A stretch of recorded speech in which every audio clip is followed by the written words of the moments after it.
Welcome to All About Money on HKIBC. I'm Chloe Fong.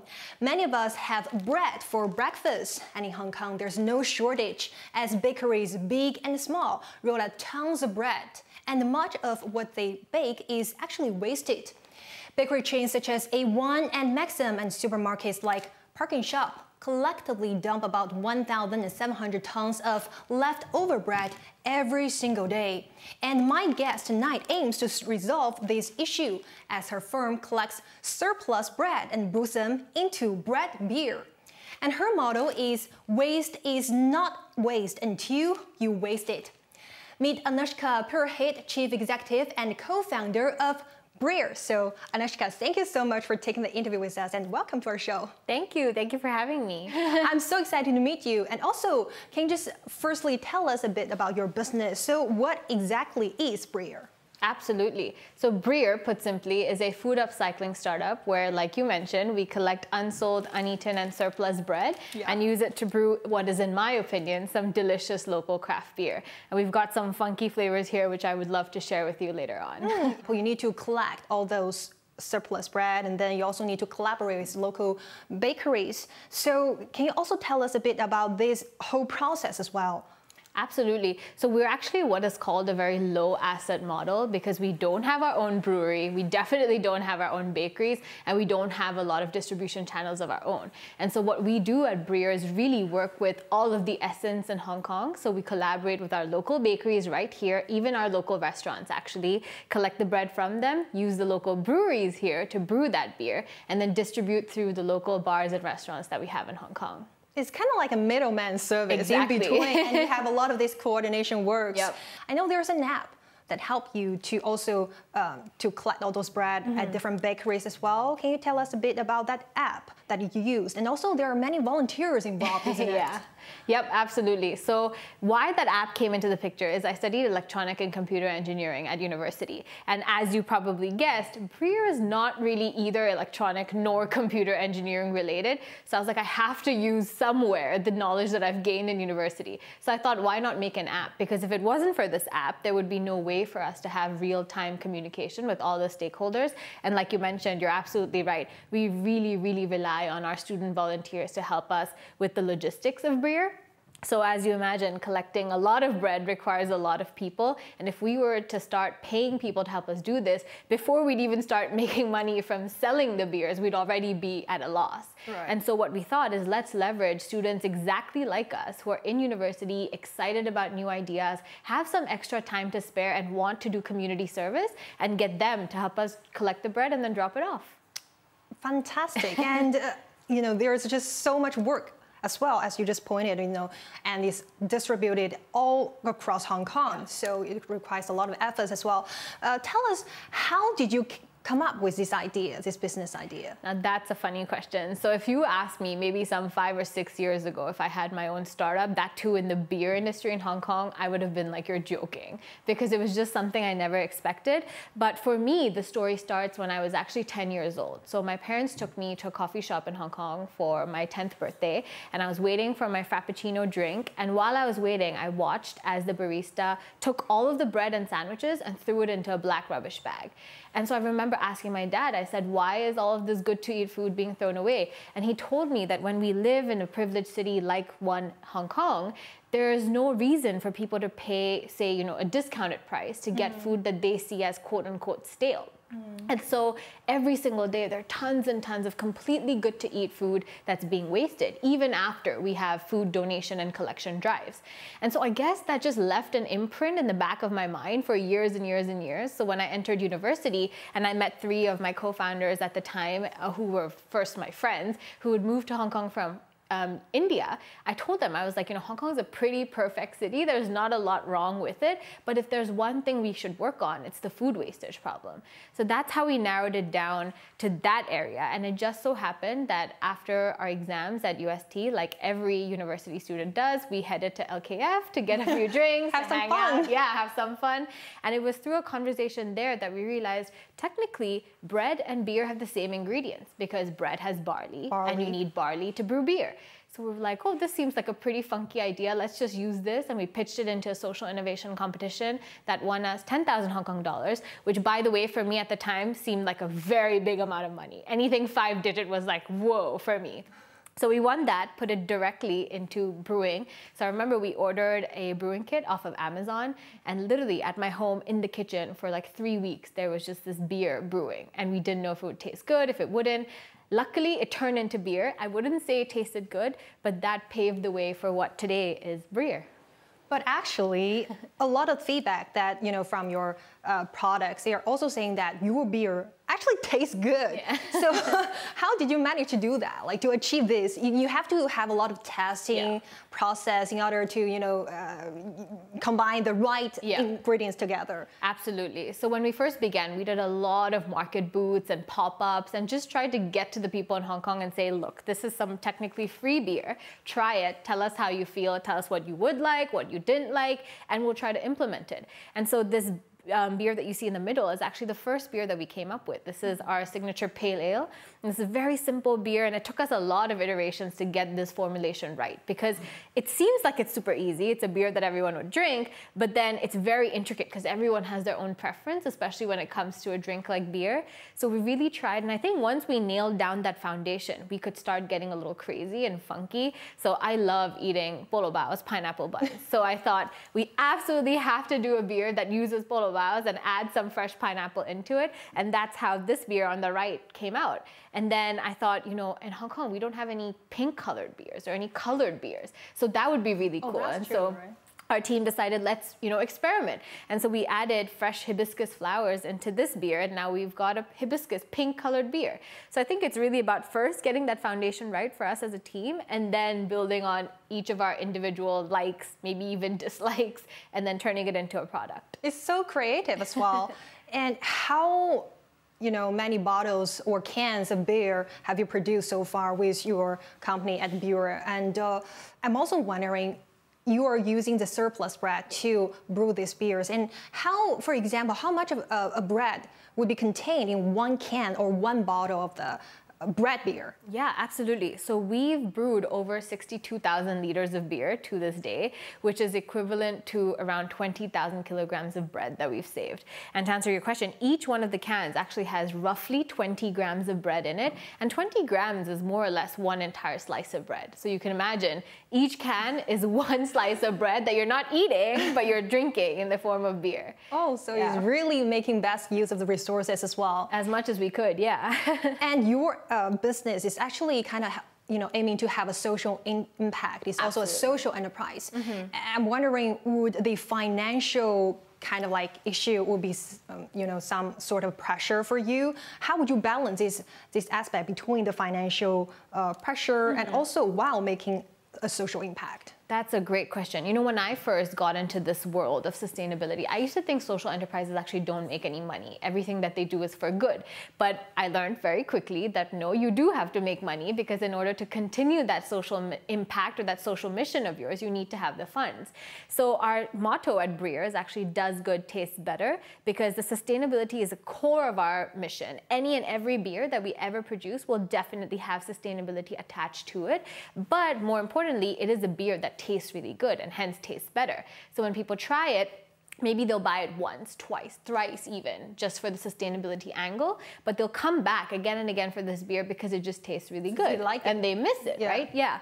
So that was, something we realized early on. But at the same time, having said that, because sustainability is so core to our mission, even if sometimes things are more expensive to do the right way, i.e. the more sustainable way, we'll do it. One example is when we first started Breer, we were actually producing all of our beers in glass bottles. And we thought it was really cool. It gives you this premium effect. People liked it. And then we realized that in Hong Kong, there's no proper glass recycling facility. And because of that, it means that the lifespan of that glass bottle is incredibly long. And in fact, very recently, the government put out a levy on any and all businesses using glass bottles. And so when I heard that, I was like, oh, that's actually counterproductive, because we're trying to do sustainability, but that doesn't only limit to our product, it also has to do with our supply chain. And so we made the decision as a team that we should pivot to cans, because aluminium is more easily recyclable here in Hong Kong. And so we did that, even though, sometimes cans aren't as premium, people don't like the feel as much. But for us, it was important to stay true to that mission. And what we realized is actually producing in cans is cheaper, because when you store cans, they take up less space. So storage space is saved. The actual production cost is significantly cheaper because the raw material cost of cans is cheaper. So sometimes going the right way and doing the right sustainable thing actually ends up saving you money too. And also, if the ultimate price is lower, then more consumers probably will take it. Yep.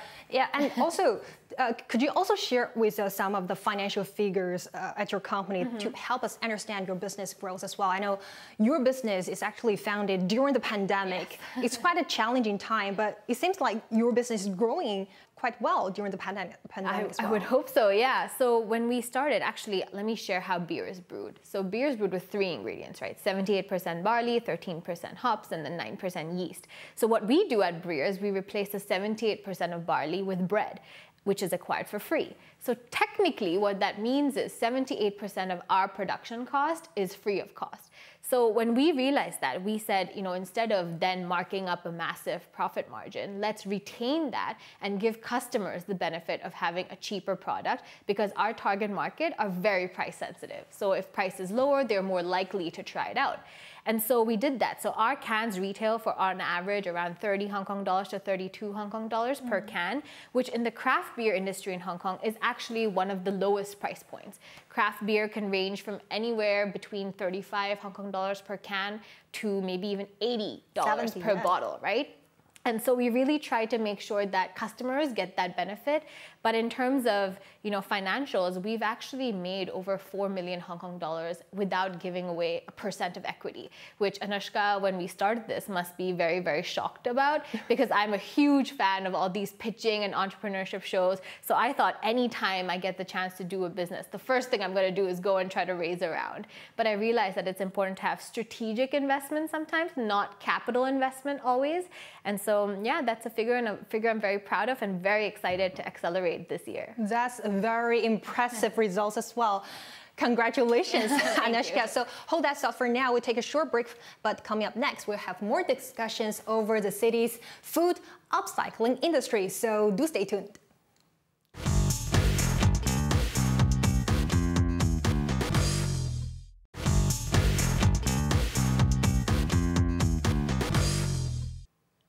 Welcome back to All About Money on HK IBC. I'm Chloe Fong. Joining us today is Anushka Purohit, Chief Executive and co-founder of Breer. So thank you for taking the time, Anushka. Of course. And earlier we have briefly talked about your company at Breer, and also some products.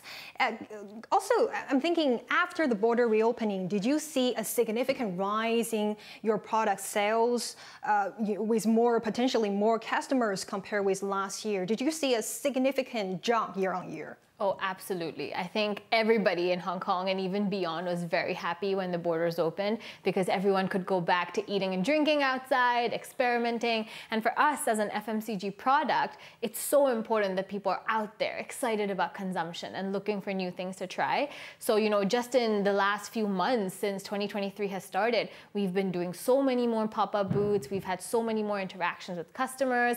A lot of restaurants and bars have started opening up again, so they're looking at ordering our beer again. So it's been a very significant change for the positive. And also tell us about the general brewery industry in Hong Kong. Yeah.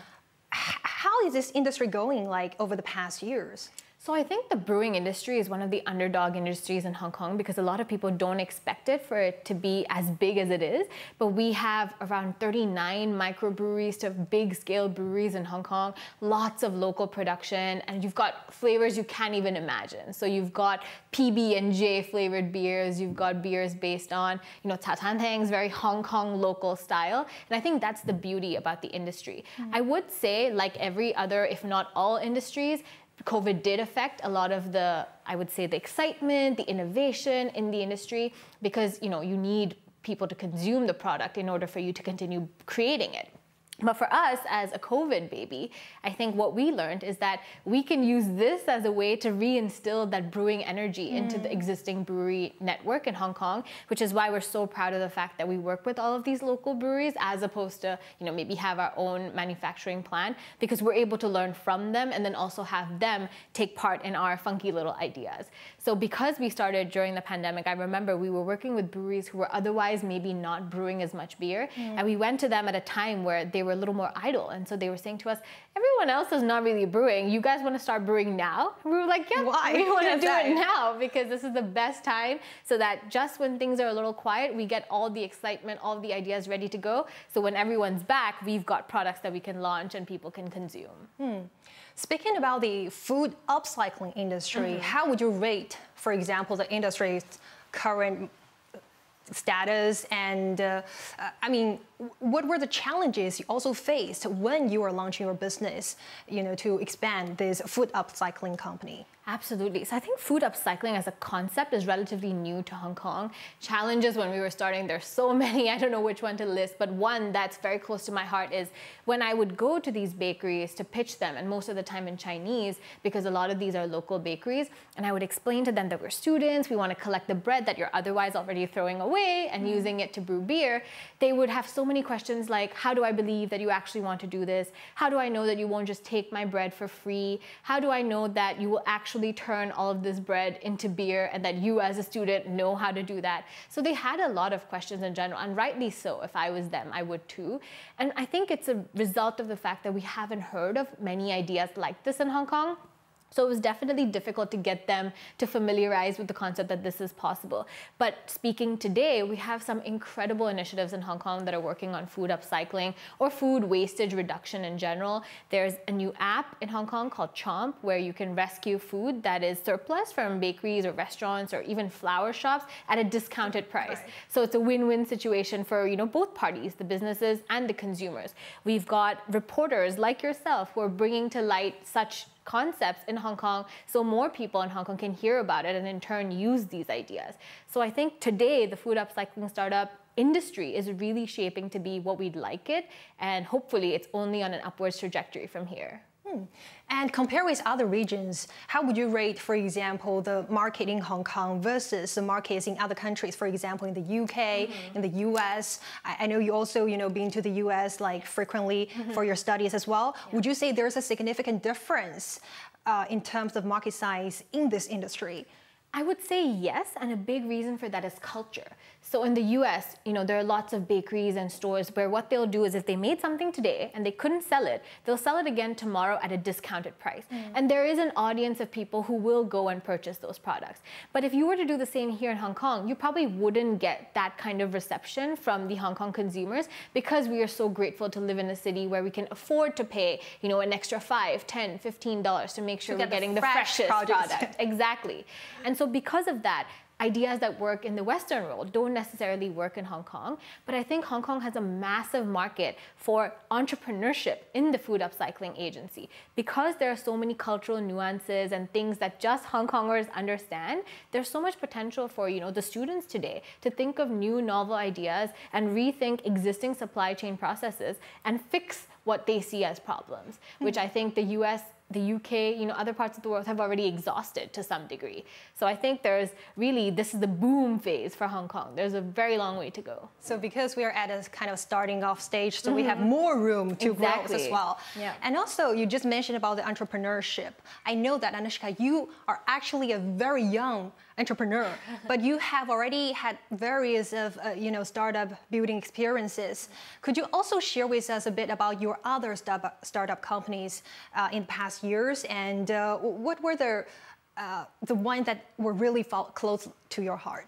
Absolutely. I think the core for me in entrepreneurship, what I call as project development, is having some sort of a connection to it. So over COVID, one of the things I realized, and a lot of people didn't think about, is yes, while everybody was feeling bad that we had to stay at home, we had to be quarantined, nobody was thinking about the local businesses that have spent years and years building this rapport, only to have a global pandemic change that for them. And so I got together with a team of other students, and we realized we should do something to help these local businesses. So we founded a travel app website called Staycay, where people could locally find cool staycation experiences and book them and immediately go and have a good time with their families. So I don't know if people know, but you can do flyboarding in Hong Kong. You can go motocross racing in Hong Kong. You can even go parasailing in Hong Kong. There's so many incredible activities, I do not know right? about that. Exactly. We've lived in Hong Kong for so long, but we don't know. And Hong Kong is really cool that way. Of course, people know about the incredible hiking trails that we have, but even beyond that, there are all these activities that people usually fly to, say, Thailand or Malaysia for. But we have it right here in what we call our backyard. So what we wanted to do is create a platform where people can see all of these experiences. And more importantly, we didn't charge commission on the business owners. We charged commission on the consumers, people who could pay. So what that meant is all of these businesses were getting 100% of what they put out as their pricing. And in turn, they can continue sustaining for hopefully 1, 2, maybe even more years to come. And I think what was so close to my heart is that these are local people. And so when I went and spoke to them, they were like, you have no idea the fact that you guys just created this one platform is giving us access to an entire demographic that we didn't even know existed before. And directly because of you guys, maybe we can be in business for longer. And so sometimes when I go for those activities, it just makes my heart warm knowing that I had a little tiny part to play in making sure that these incredible activities are still making Hong Kong the Hong Kong that we know. Yeah, and you also launched your latest, another venture in the cosmetic industry as well. I mean, how did you come up with those kind of very various, like interesting ideas, business ideas that have the potential to develop and grow further? Where did this idea come from? I don't know. I wish I could go into my brain and tell you exactly where, but I think it comes also from exposure. So this idea for cosmetics that you mentioned is where we use other forms of waste. So for example, in temples and churches, we have flowers that people offer that go to waste because there's no other use for them. Or in bakeries, we have fruit peels because fruit is used to decorate cake, but no one thinks about the peels. So I thought, why not collect all of these materials and use it to make 100% sustainable skincare and cosmetics products? So that's a new venture that I'm trying to push now. And we did a little promo of it in one of the local weekend markets in Hong Kong, and Hong Kong loved it because everybody wants products that are truly organic, good for you, and actually do what they say they will do. And I think it's because, again, through Breer, I realized that bread, unfortunately, isn't the only material that is wasted every day and contributes to the 3,600 tons that head to the landfill every day. These are only half. It's half, exactly. So there's this whole other market that is still unexplored. And I thought, let's come up with new ways that we can hopefully then slowly, one by one, eliminate all forms of waste. So I think it really comes from just trying and doing. And I'm very grateful to Hong Kong and Hong Kong's education system for showing me that you just need to try things. If it works out, great, you have something new as a hobby. But if it doesn't, you learn a lot from the process, and that gives you the ammunition to then start again. Right, and also speaking of your company Breer, what's your plan next then? Like, would you say sustainability would be kind of like your core interest in developing your further, future potential business as well? Absolutely. Or you will also consider other areas or other industries? Absolutely. I think for us, sustainability is the core. Which industry that is in, that we're flexible with. So I remember you mentioned, a lot of our bakeries in Hong Kong, Maxim's is one. They throw out a lot of food. But Maxim's has taken the accountability to work with us as Breer to create co-collaborated beers that we're launching. So we did a bread beer for them called Bottle of Bread, available in all of their restaurants. But we are now also launching a coffee grounds beer for them. So it's a stout. Because like I said, bread isn't the only thing that's wasted. If you look at cafes, when they brew you your cup of coffee, no one thinks about those grounds that they dump straight into the rubbish bin. And that still packs a lot of coffee flavor. And so now we're collecting that and the bread and brewing a new product for them. So a lot of these businesses in Hong Kong are taking accountability and recognizing that, hey, maybe there are areas in our supply chain where we might be generating waste. Let's take accountability, take that, and see what more we can do to reduce all that wastage. Well, Anushka, I'm very much looking forward to see more of your business progress. So thank you very much for your thoughts, Anushka. So that's Anushka Purohit, the Chief Executive of Breer, which is a food upcycling business that aims to tackle Hong Kong's massive food waste. And at the end of the show, I'm thinking, can we have a bit of a try of your beer? I've never tried the bread beer. Absolutely. Which one would you like to try? Let's try the signature bung beer. Okay. The pineapple bung beer. Yeah, absolutely. All right. That's the sound of a hopefully good beer can opening. Let me pour this for you. I love that sound. And there we have it. Cheers. Good. Cheers to sustainability. Thank you for watching All About Money. We'll be back next Sunday night. Until the next time, please take care.